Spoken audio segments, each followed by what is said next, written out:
Magandang umaga mga kapinsan. For awareness lang po ito ha. May alam ba kayong pamurga sa isda? Kasi itong isdang nililinisan ko, mayroon akong nakitang kulay puti na gumagalaw sa kanyang bituka.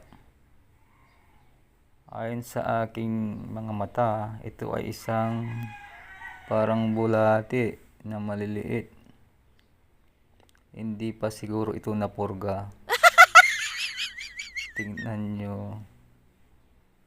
Naka-encounter na ba kayo ng ganito mga kapinsan sa bituka ng isda?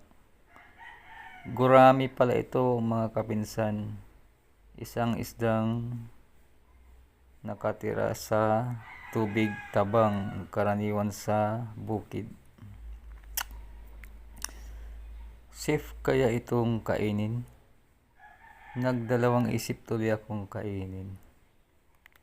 Kasi mamaya hindi mamatay sa pagluluto.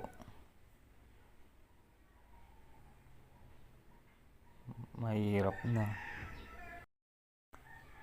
At fresh pa itong isda mga kapinsa na bagong huli kanina. Tingnan nyo. Gumagalaw sila oh.